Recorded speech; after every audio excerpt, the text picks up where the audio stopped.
네, 안녕하세요. 경자입니다. 9월에는 공모주가 몇 종목 없었는데 그나마 일반 공모주였던 노타가 10월로 넘어갔더라고요.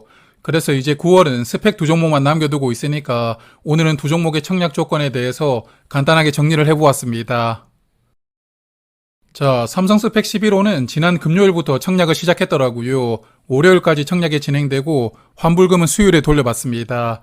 그리고 KB 스펙은 다음 주 월요일과 화요일에 청약을 진행하고 목요일에 환불금을 돌려받기 때문에 일단 두 종목은 환불 기간이 이틀이지만 비례 청약 기준으로 보면 청약 일정이 겹쳐서 진행됩니다.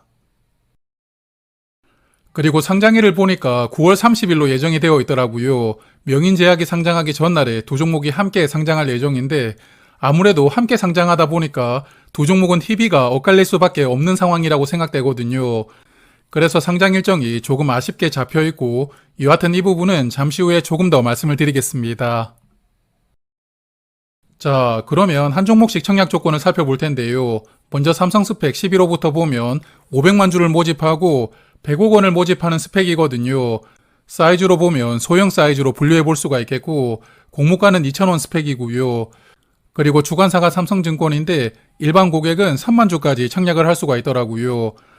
아마도 명인제약에 다들 비례 청약을 하셨을 테니까 이 종목을 비례 청약까지 하실 분들이 그렇게 많지는 않을 것 같습니다. 여하튼 3만 주를 청약하려면 6천만 원 필요하고 최소 신청 수량은 10주부터 청약을 할 수가 있기 때문에 2만 원이 필요합니다. 그리고 삼성증권은 청약 수수료로 2천 원을 받고 있습니다. 그리고 두 번째 종목인 KB스펙 33호는 750만 주를 모집하더라고요. 150억 원을 모집하는 중형 사이즈 스펙이고 역시나 공모가는 2,000원입니다. 그리고 주관사가 KB증권으로 일반 고객은 6만 주까지 청약할 수가 있고요. 명인제약 환불금으로 KB스펙은 청약을 할 수가 있기 때문에 아마 비례 청약을 하시는 분들이 조금 계시지 않을까 생각이 되는데요. 여하튼 6만 주를 청약하려면 증거금은 1억 2천만 원이 필요합니다. 그리고 최소 청약은 10주부터 신청을 할 수가 있고 KB증권은 청약 수수료가 1,500원입니다. 그리고 수요 예측 결과를 보니까 삼성 스펙은 1761개 기관이 참여를 했고 KB 스펙은 1693개 기관이 참여를 했더라고요. 그래서 최근 스펙들은 거의 2000개 가까운 기관이 참여했지만 이번 스펙들은 기관 참여 수가 약간 줄어든 것 같습니다. 그렇지만 거의 1700개 정도 기관이 참여를 하고 있기 때문에 여전히 기관 투자자들은 그래도 스펙도 적극적으로 청약을 하고 있지 않나 생각합니다. 자, 그러면 최근 스펙들 흐름을 조금 살펴보았는데요. 결론적으로 말씀을 드리면 최근 스펙 흐름이 그다지 좋지 않더라고요. 지난 7월에 상장했었던 LS 스펙은 주가가 5,000원 넘게 상승을 하면서 150%까지 올라가는 큰 시세가 나왔습니다. 그리고 단독 상장했었던 하나 35호 스펙도 주가가 3,000원 넘겼거든요. 그렇지만 나머지 스펙들은 전부 다른 종목들과 함께 상장하다 보니까 시세가 거의 나오지 않았는데 그리고 예전에는 스펙이 웬만하면 공모가 2,000원은 깨지 않았거든요. 그런데 요즘에 상장하는 스펙들을 보니까 공모가를 깨고 1,950원 정도까지 내려가는 스펙도 많아지고 있는 흐름입니다. 그렇기 때문에 스펙도 제때 팔지 못한다면 약간 손해를 볼 수도 있다. 이렇게 생각을 하시고요.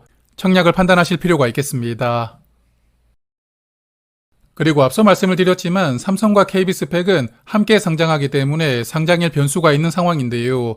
최근 케이스를 조금 살펴보면 지난 7월에 LS와 DB스펙이 함께 상장을 했었는데 모집하는 금액이 80억 원으로 상대적으로 가벼웠던 LS스펙은 주가가 크게 올라갔거든요.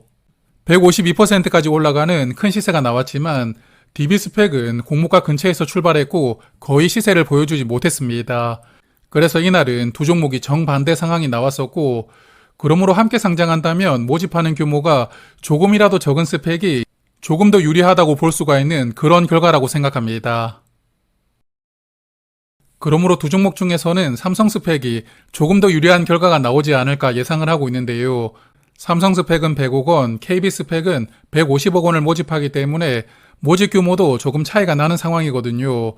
그래서 사실 삼성 스펙이 다음 주에 청약을 시작했더라면 명인제약 환불금으로 비례 청약을 할 수도 있었겠지만 명인제약 환불금을 활용할 수 없는 일정이고요. 그렇다고 수수료 내면서 균등만 청약하는 것은 조금 애매할 것 같다는 생각도 듭니다. 그리고 KB증권은 수수료를 내지 않는 계좌가 있기 때문에 균등만 해볼까 생각도 잠깐 하기도 했었거든요. 그렇지만 역시나 애매할 것 같아가지고 이번 두 종목은 그냥 청약을 건너뛸 생각입니다.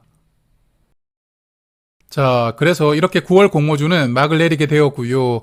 청약하는 종목이 몇 개 없다 보니까 금방 끝났는데 이제 다음 이벤트로는 명인제약이 상장하는 10월 1일이 될 것 같으니까요. 명인제약 상장일 매매 데이터 꼼꼼하게 체크를 해보고 다음 주에 한번 말씀을 드리도록 하겠습니다.